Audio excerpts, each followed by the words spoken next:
Kaya talagang ako, talaga akong katiwa-tiwala dyan kay Boying Rimulya. Sa yung tumanggi, sa rin yung umamin. Kasi noon, itinatanggi nila yun, di ba? Tapos ngayon, sasabihin nilang, oo, totoo. Naman, sinasabi nila, ICC. Sinabi ko, nakausap ko. O ano ngayon? Diba? Kailangan protektahan natin ang ating mga testigo. Total, nadulas na rin lang si Ombudsman Rimulya. Ituloy-tuloy niya na. Oo. At pati yung mga usapin ng flood control project, tapusin na rin. Kasi nagpapatong-patong na eh. Nagpapatong-patong na. So ngayon, siguro yung mga taong may kaugnayan dyan sa pagnanakaw na ng pera ng taong bayan, ay siguro na may panahon na para kahit papano tapusin na natin itong mga ito at parusahan na dapat parusahan. Abante Pilipinas! Oo, kasi kawawa naman yung mga Pilipino naghihintay ng hustisya. Ginugulat mo naman ako eh. Inamin ni Ombudsman Jesus Crispin Rimulya na nakipagpulong siya noong nakaraang taon sa dalawang opisyal ng International Criminal Court o ICC kasama sina dating Senador Antonio Trillanes IV at Philippine National Police Chief General Nicolas Torre III. Ayon kay Rimulya, kaugnay ito sa kaso ni dating Pangulong Rodrigo Duterte matapos arestuhin at isuko sa ICC noong Marso 2025. Si Trillanes umunong nagpakilala sa kanya sa dalawang tauhan ng ICC na may kaugnayan ito sa mga pahayag na inilantad ni Attorney Levy Baligod kasama ang 18 dating Marines na umano'y nagsilbi noon kay dating ako Bicol Party List Representative Zaldico. Giit ni Rimulya, walang masama sa naturang pagpupulong dahil nung panahong iyon ay siya pa ang kalihim ng Department of Justice at nasa ilalim ng kanyang tanggapan ang Witness Protection Program. Samantala, hiniling din ni Rimulya na makita ang bawat individual na affidavit ng 18 dating Marines na naglabas ng mga aligasyon. Nilinaw niya na ang paghingi ng mga affidavit ay hindi nangangahulugan totoo ang lahat ng paratang, kundi bahagi lamang ng masusing investigasyon upang matukoy ang katotohanan. Abante Pilipinas! Ay, kaya nga sabi parang may mga kumakain eh. May mga kumakain. Oo, yung hindi naman pala masama, kain suka.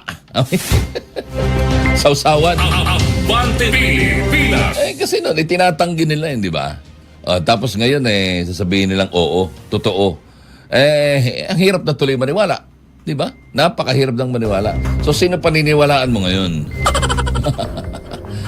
Sa yung tumanggi, sa rin yung umamin. Abante Pilipinas! Kaya talagang ako, talaga akong katiwa-tiwala dyan kay Boying Rimulya. Ronnie Ramos, Abante Pilipinas! Alas 4:21 na ho ng umaga, kailangan pala, ang tawag din kailangan kahit papano, bigyan mo naman ng acknowledgement itong si Ombudsman Boying Rimulya in one way or another sapagkat sa kabila ng pagtanggi nitong si Ping Lacson na imbestigahan itong 18 dating sundalo na ito, at least sa panig ng Ombudsman, okay sa kanya, ituloy lang yan. Ganon. Pero kay Ping Lacson, wala na eh. Nagbigay na siya ng konklusyon. He already concluded ito hong issue ng 18 Marines na ito or 18 sundalo na ito. Kaya sana ituloy-tuloy na ito.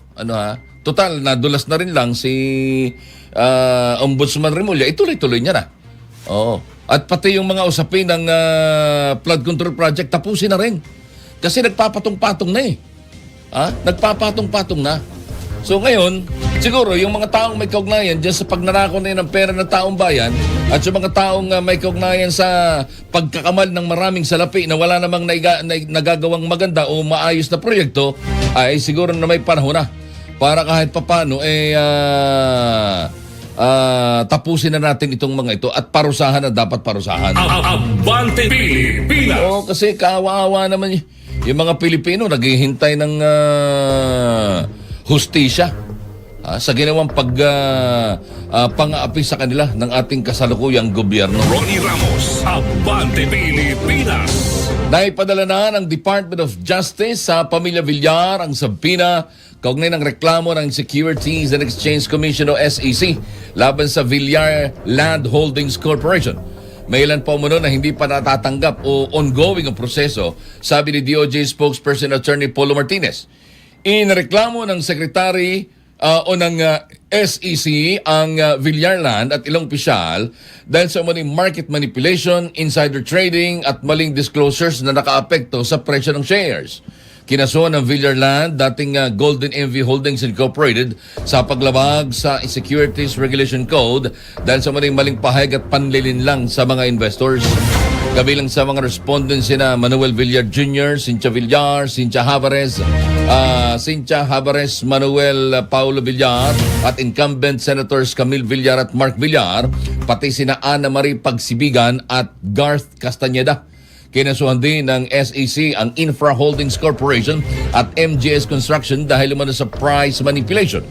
Ang kaso ay nagugat sa investigasyon ng SEC sa public disclosures at trading activities ng naturang kumpanya. Ronnie Ramos, Abante Pilipinas. Ayun lang. So meron palang ganong bagay na pag eka nga ay panlilin lang.